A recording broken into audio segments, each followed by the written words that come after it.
Okay, our last example from section 1.7 is number 11. So it's talking about a gas pump is certified as accurate if the relative error when dispensing 10 gallons of gas is less than 1%.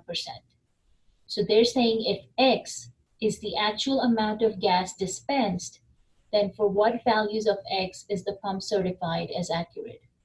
So basically the idea behind this question is we are saying that if you are at a gas station and you're getting 10 gallons of gas, is the pump actually giving you 10 gallons of that gas? Is it going to be a little off? Maybe you're getting 9 gallons and some change, or are you getting a little bit more than 10 gallons? So we're saying for the pump to be certified as being accurate, you are allowed this 1% error. So we're just basically trying to figure out what that 1% value should be.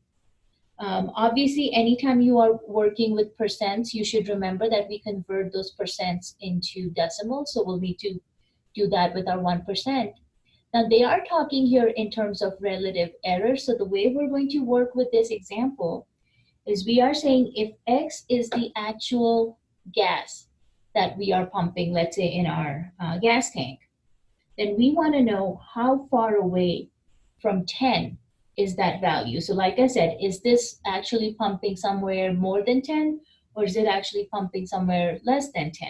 So to figure out how far away from 10 gallons we are, we're actually going to put this in an absolute value, because again, like I said, you could be pumping less than 10 gallons or more than 10 gallons.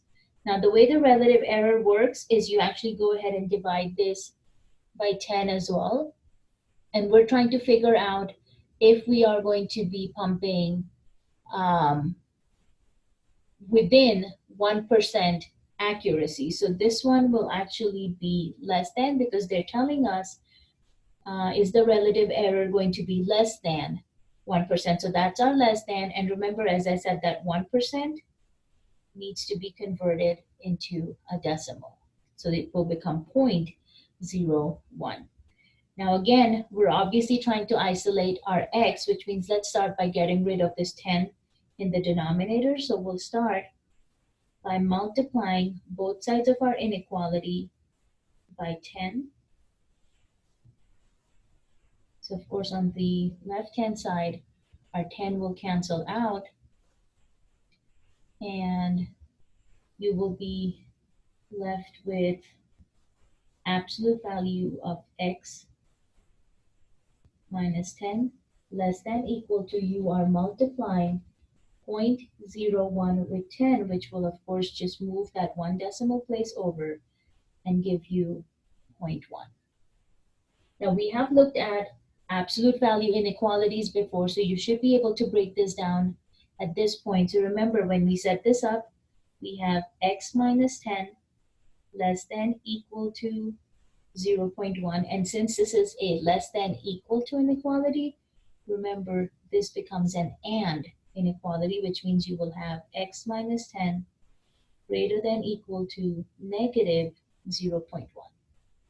Now, if you want to set this up as the and inequality, you can, or remember, you also have the option of setting this up as a 3-point inequality. So we could have 3-part inequality. We could have X minus 10 less than equal to 0.1 on this side, and then again less than equal to, but negative 0.1 on this side. So obviously this will come out to be where I need to get my X by itself.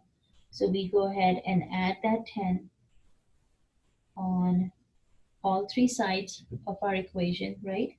So the negative 10, positive 10 in the center will cancel out, leaving us behind with just the X term. So you have X less than equal to less than equal to. On the right-hand side, we are doing 10 plus 0.1, so that will become 10.1.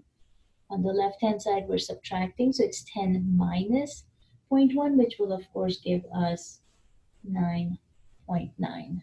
So we are saying as long as the gas pump, is dispensing anywhere from 9.9 to 10.1 gallons, we can say that it is actually accurate and we can certify it as being an accurate pump, and we are getting somewhere within 1% of 10 gallons when we are pumping the gas at this gas pump.